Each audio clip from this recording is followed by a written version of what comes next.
You should just rent a cheap apartment and live there. After all, someone who just stays at home doesn't deserve to live in this house, said Kelly, who had returned from the city.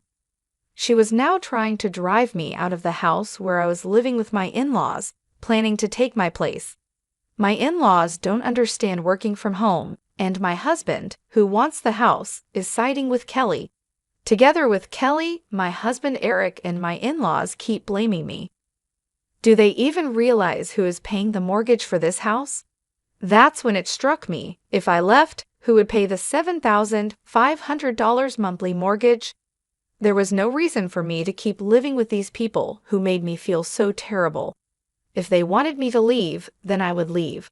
I had endured enough, and my anger had reached its peak. I'll change the ownership and mortgage to your name, I told my husband. With that, I divorced my overjoyed husband Eric and left the house.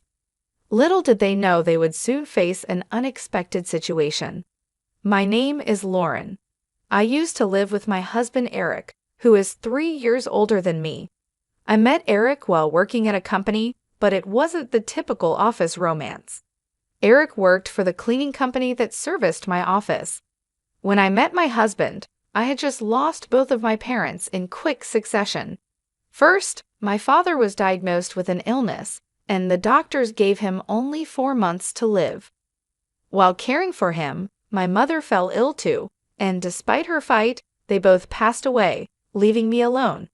Having no siblings, I suddenly found myself all by myself, struggling to accept the reality that my parents were gone. After their passing, I would often think of them at random moments and tear up. However, I tried to hide my feelings from those around me who were being considerate. I forced myself to smile all the time while at work. The first time my husband Eric spoke to me, I was trying not to let anyone notice as tears welled up in my eyes.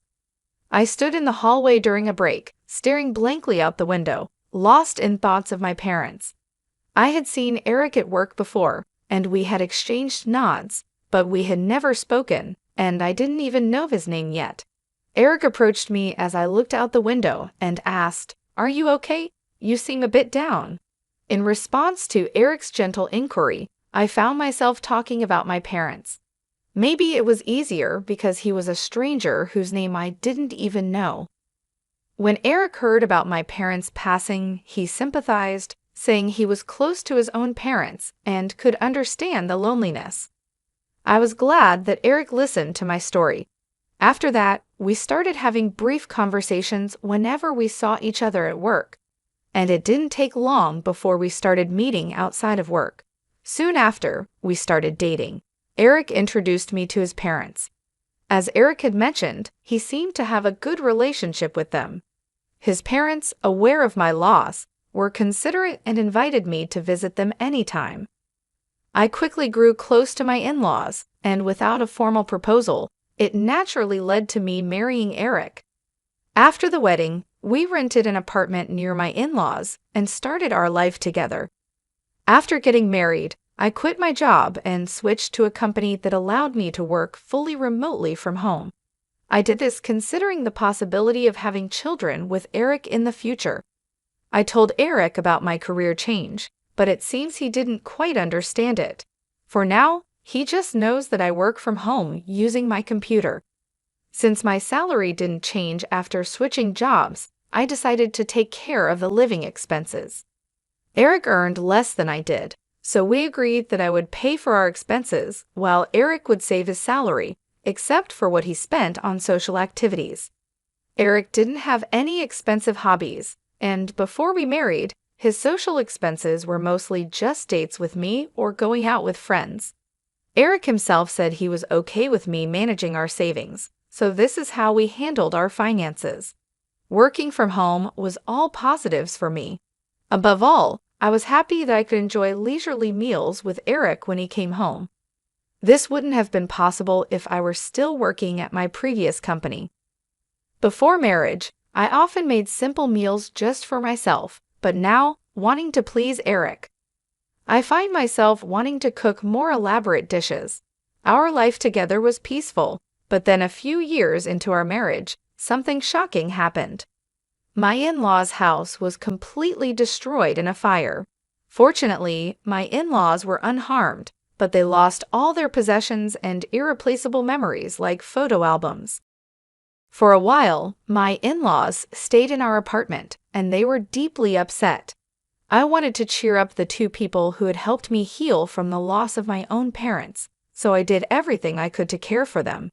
I cooked, of course, and also took care of the household chores during breaks from work, making sure they felt comfortable. On weekends, Eric and I would go out with them.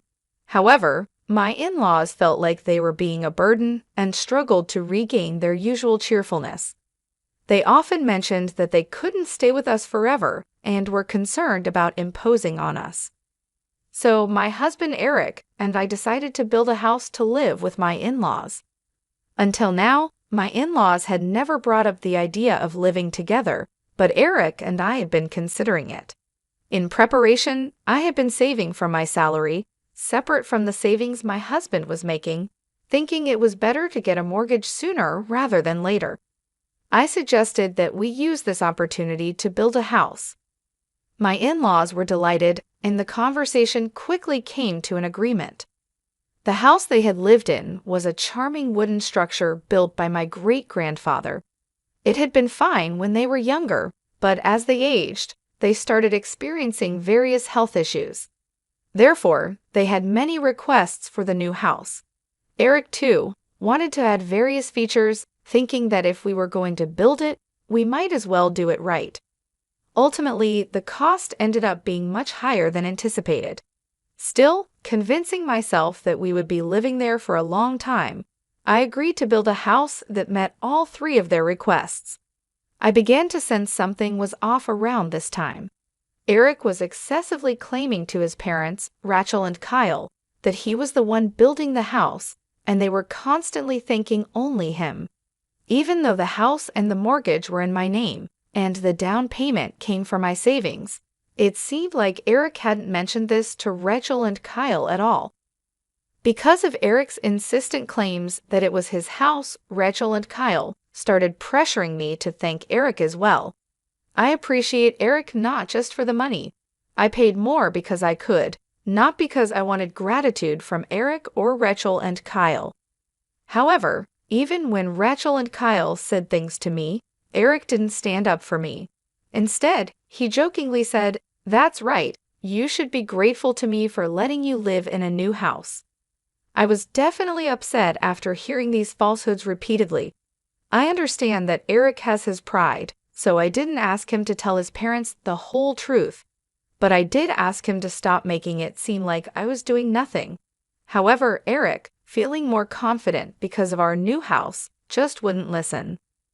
Then I found out that Eric was telling a terrible lie to his parents. He incredibly told them he worked at the same company where I used to work, which is considered a well-known major corporation. True, Eric still has dealings with that company, but as I began to notice Eric's lies and his inflated pride, I started to feel increasingly distrustful of him. I also felt uncomfortable because his parents always seemed to favor him. Still, I thought once we moved into our new home, the issue of who built the house wouldn't come up anymore, so I just kept enduring patiently. However, once our new home was completed and we started living there, their attitude towards me clearly began to change. It seemed like my in-laws, just like Eric, didn't understand the concept of working from home. They thought I was just playing around because I didn't go out during the day and was always at my computer. Eric had been complaining to them that Lauren is just playing around all day, and they seemed to have completely believed it. Before we moved, they never said anything, maybe because they felt I was taking care of them, but the sarcasm increased as soon as we moved. They would say things like, "Eric built such a fine house, and you just stay in and play around. Must be nice. Why don't you work a little and help Eric out?" Even when I was working on my computer, they would come to my room just to make these snide Eric. The discomfort made me leave the house more and more, working from a cafe instead. I repeatedly asked Eric to clear up his parents' misunderstanding. While Eric might not understand the work I do, It's my salary that's supporting his and his parents' lifestyle. All I needed was for him to tell his parents that, but Eric just said, just let them say whatever they want, still not listening. Since they thought I wasn't working, I got stuck with all the housework, and his parents started bossing me around. I couldn't take it anymore and finally stood up to them. Eric was there too, and I thought he would finally take my side seeing how upset I was. But instead, he yelled at me, "Don't talk back." Then he thrust a completed divorce paper at me, threatening divorce if I didn't comply. I had never seen Eric so angry before, and his behavior completely intimidated me, making me give in to him and his parents' demands. From that day on, both his parents and Eric's attitudes towards me turned utterly cold. The only time I felt seen and could find some solace was when I was working at my computer. I immersed myself in work to forget the treatment I received from my in-laws and husband. One day, my sister-in-law Kelly, who had been living in the city, came back to visit. She was coming to see the new house and planned to stay for a while. My in-laws immediately started complaining about me to her. They said, "Lauren is always cooped up in her room playing on her computer. Does she even realize whose generosity allows her to live in such a nice house? What on earth is she doing on that computer all day? Playing games? Is she some kind of nerd? That's just weird. We don't really understand all this, but maybe she's one of those nerds. You think if she's always on her computer, she must be one, right? Isn't she ashamed of not working?" Trying to escape their loud conversation meant for me to hear, I went to my room. Then I heard something even more shocking. They said, "Wasn't Lauren just a cleaner at Eric's company? It's amazing how she lies about working from home. She couldn't possibly have the skills for that." Kelly was talking as if my and Eric's roles were completely reversed. Since Eric had told his parents he worked at a major corporation, maybe he had also lied that I was a cleaner. The real liar here was Eric. I wanted to tell this to Rachel and Kelly, but given everything that had happened, I doubted they would believe me, so I just gave up. Ever since Kelly came to visit, my place at the dining table was taken over by her, and I couldn't even eat at the same time as everyone else. While they ate the meals I prepared during my work breaks, I would be secluded in my room, continuing my work. This went on for a week, and the day for Kelly to return to the city came. But suddenly, Kelly declared, "I'm going to live in this house too. After staying here, I found it quite comfortable. I just quit my job, so I've decided to move back here," Kelly said. She had been working in the apparel industry but got tired of the office drama and decided to take a break. Her family home was being rebuilt, and when she returned and saw our new house, she found it more luxurious than she had expected. Leaving the city to start a business here could be good. "At my level, I can work from anywhere," she said. My in-laws, Rachel and Kyle, were thrilled with Kelly's words, and Eric seemed quite pleased with the compliments about the house too. However, there was no designated room for Kelly in this house. Until now, she had been staying in the guest room, but if she were to live here permanently, another room for Kelly would be needed, and the house had no spare rooms. Kelly had realized this after living with us for a week. She told me, "I'll live here, so you should leave," with a smug, malicious grin. "People who just play around at home don't deserve to live in a house like this. You should find some cheap apartment somewhere and live there." "No, this house is mine because I started to say, but Rachel cut me off. "That's a good idea. You do nothing but stay at home all day." Rachel sided with Kelly, leaving me no room to argue. I tried desperately to explain my job, but Kelly, who had just said that work could be done from anywhere, wouldn't understand about working from home. Just because I'm not going out, they say I'm not working. They're trying to corner me with such an absurd argument. After everything that's happened, I'm really starting to get angry. Eric doesn't try to speak the truth, just stands there laughing and watching the situation. Until now, I kept quiet, considering Eric's position, but I finally told Rachel, Kyle, and Kelly that this house was built in my name. I'm paying for all the mortgage and all the living expenses. The down payment came from my savings, and Eric hasn't paid a single penny. Seeing me speak up to this extent, Eric was clearly panicked. However, the only things that came out of his mouth were words to berate me and self-serving statements to hide the truth. He shouted at me, calling me noisy, telling me to shut up, and calling me a liar. Eric was obviously flustered, and it was clear he was hiding something, yet Rachel, Kyle, and Kelly still defended him, calling me the liar no matter how many times I tried to explain. I said it wasn't a lie, but they didn't believe me. That's when it struck me, if I left, who would pay the monthly mortgage of $7,500? There was no reason for me to keep living with these people, enduring such unpleasantness. If this house is supposedly built by Eric, who works at a major corporation, maybe it should all truly be his. With that thought, I decided to sign the divorce papers that Eric had pushed on me, intending to threaten me. When I offered to change the house's title to Eric's name, he was so delighted he almost danced. He must have thought the house would now fully become his own in name and reality. He's not wrong, but Eric misunderstood one thing. Initially, to change the mortgage to his name, we tried to go through the process together, but Eric disliked the complex procedures and told me to handle it alone. Just you go and listen to all that complicated stuff. It's just a name change, right? Get it ready for my signature only, he said. Since that wasn't possible, I took the reluctant Eric to the bank and a legal professional for consultation. Throughout, Eric didn't listen to the explanations and just played with his smartphone. When it came to signing the documents, he finally became eager. "If I sign this, the house will be in my name, right?" he asked. After I confirmed, he happily signed the documents. Once all the procedures are completed, both the house and the mortgage will finally be Eric's. I've explained it several times, but I wonder if Eric has truly realized it.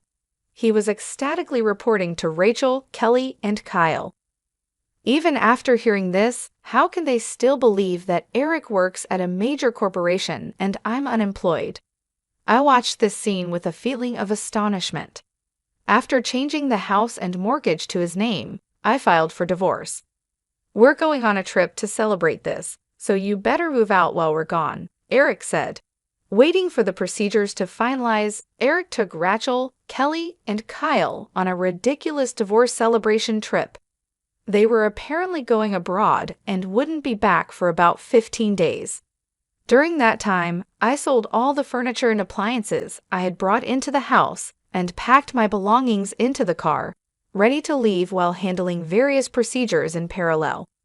I was also looking for a new house and moved immediately after packing my belongings. The place I chose for my fresh start is the top floor of a high-rise condo. It was a stroke of luck that this condo worth about $8 million was available. However, given the timing, I thought it must have become available just for me, and I decided to boldly purchase it. For the past few years living with Rachel, Kyle, and Eric had been stressful, so I was thrilled about my new life ahead. In fact, I had an inheritance left by my deceased parents. I had been investing using that inheritance even before marrying Eric. Initially intended as just a way to earn some pocket money, these investments turned out to be a huge success, and now my assets amount to several $1,000,000.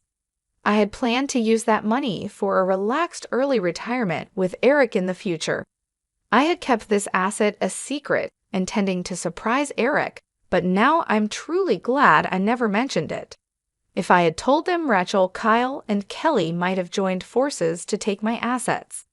Living with that family, I painfully learned just how careless they are with money.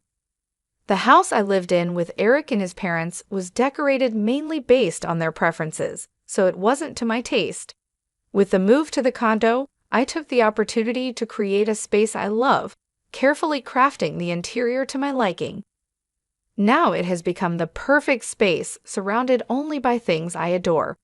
Above all, there's no one around to make snide Eric, so I can happily work from home.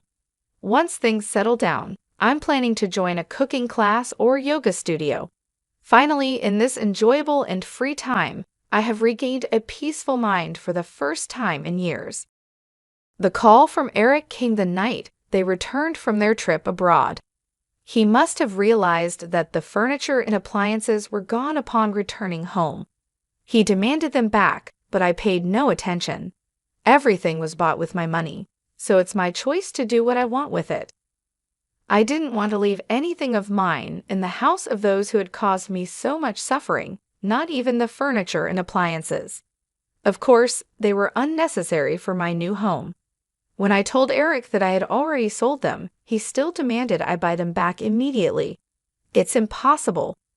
You, working at a major corporation, should just buy new ones, I retorted and then hung up the phone. That day, Eric called several times, but I ignored all of his calls.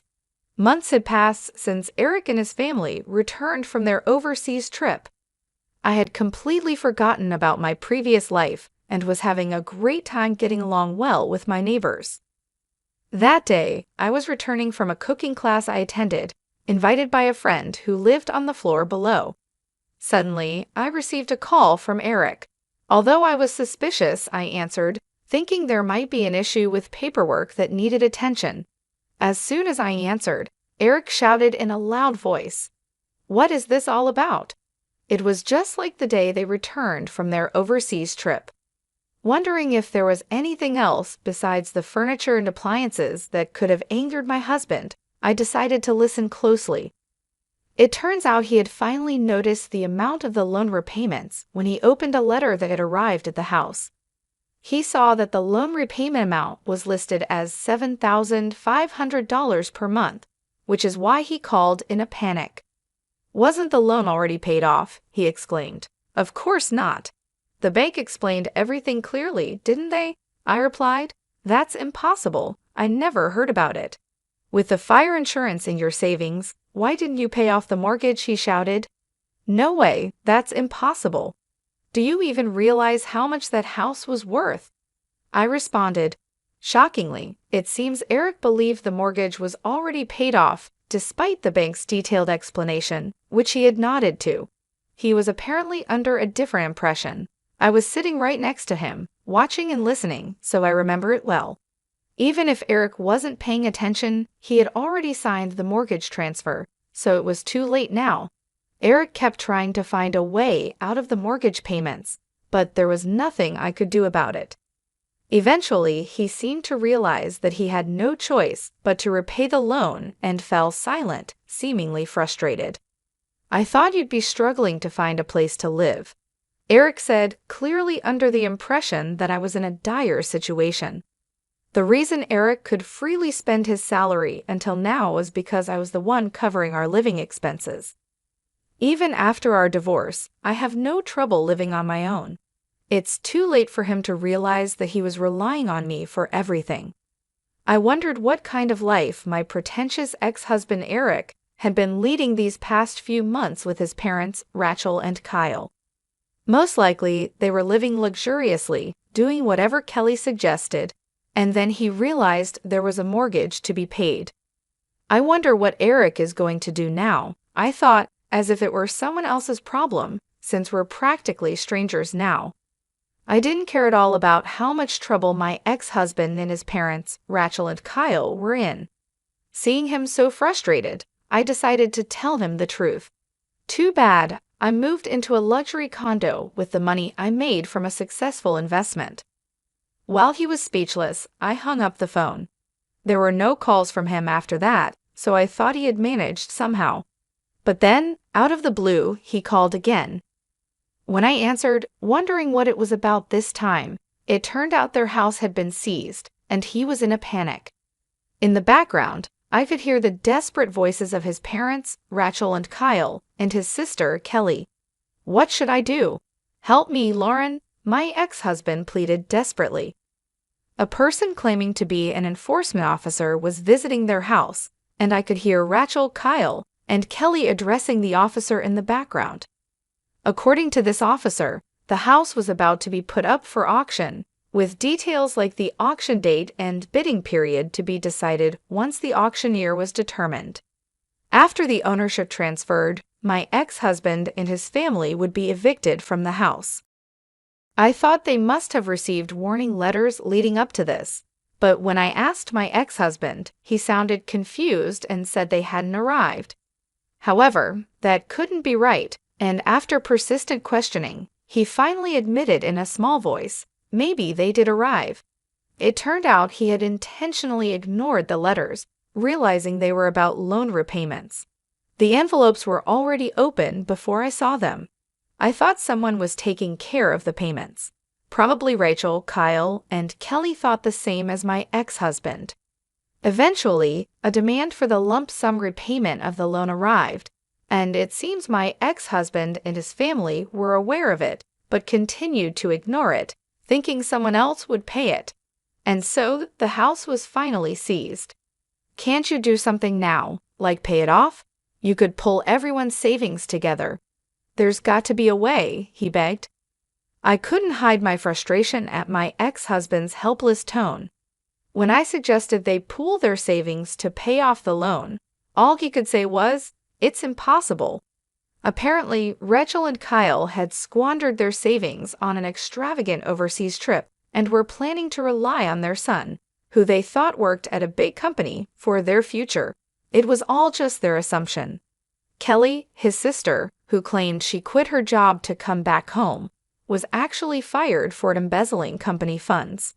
She talked as if she had been hugely successful in the city, but in reality, she was just a modestly paid accountant in a small to mid-sized company. She got hooked on visiting nightclubs and gradually embezzled money from her company to splurge on them. Even though she had returned home, relying on her parents, Rachel and Kyle, she had the nerve to make grand claims. As for my ex-husband, after our divorce, he pretended to be working at a large corporation and started dipping into his savings to cover living expenses. Rachel, Kyle, and Kelly lived lavishly, and the money he had saved while we were married was completely gone. Then came the demand for the lump sum repayment of the loan. As their financial situations came to light, it seemed like the focus shifted from the court case to blaming each other. In the midst of this, my ex-husband started clinging to me. "Please, Lauren, you're living in that high-rise luxury condo now, right? Let's all live together there again." I refused. "We're divorced now, and as far as I'm concerned, we're strangers." Although I had felt a bit sorry for him earlier, I definitely didn't want to live with those people ever again. Hearing the voices of my ex-in-laws, Rachel, Kyle, and Kelly, in the background, I felt more resolved and firmly declined my ex-husband's offer. Upon hearing my refusal, Rachel, Kyle, and Kelly immediately started hurling insults at me. I heard various derogatory terms like heartless, scammer, and thief. Perhaps out of spite for being rejected, my ex-husband joined them in berating me. The noise over the phone was unbearable. Despite everything being the result of their own actions, there was no sign of remorse from them. Eventually, all four of them started blaming each other, leaving me out of it and arguing among themselves. I decided then and there to never involve myself with these people again. I quietly hung up the phone and blocked my ex-husband's number. A few days later, I came across a concerning headline in a corner of the newspaper. The article about a father and son getting into a fistfight and the police being called made me suspect it was about my ex-husband and his father. I decided to contact a mutual acquaintance who lives near my ex-in-law's home. Sure enough, the incident reported in the newspaper was about them, and it happened after I hung up the phone on my ex-husband. The article mentioned that a neighbor noticed the fight and called the police, leading to their arrest. My ex-husband, his father, Rachel, and Kelly, who tried to intervene, all sustained injuries that would take about 3 weeks to heal completely. After receiving a stern warning from the police, they were released. However, the incident making the newspapers meant my ex-husband faced severe reprimands at his workplace, although he wasn't fired. The cause of the fight was exaggerated and quickly spread throughout the company. My ex-husband feels uncomfortable at work but can't afford to quite due to financial needs. Eventually, a buyer was found for their house, and they were forced to move out. They managed to find a new place, but it's an old, cramped, bug-infested apartment, a far cry from their previous home. The family of four began their new life there. Bugs appearing daily in the rooms are causing Kelly and Rachel to make such a fuss that they have already received complaints from the neighbors. They tried to work and rent a new house quickly, but both in-laws and Kelly seem to get into trouble at work and end up being fired. Especially Kelly, with her past of embezzling company funds becoming widely known, is finding it difficult to get rehired. It looks like they will have to continue living on my ex-husband's income alone. My ex-husband seems to be trying to find out where I live, asking our mutual acquaintances persistently. They have warned me to be careful. Even if my ex-husband finds my condo, he'll just be turned away by the full-time concierge. I gratefully accepted the advice from my acquaintance and made sure to ask the concierge to be on the lookout. With this, the turmoil with my ex-husband and his family finally comes to an end. It hasn't even been a year since I left that house, but it already feels like a distant past event. I've completely adapted to life in my luxury condo, enjoying my days filled with hobbies and work. I plan to enjoy my carefree single life for a while without thinking about marriage.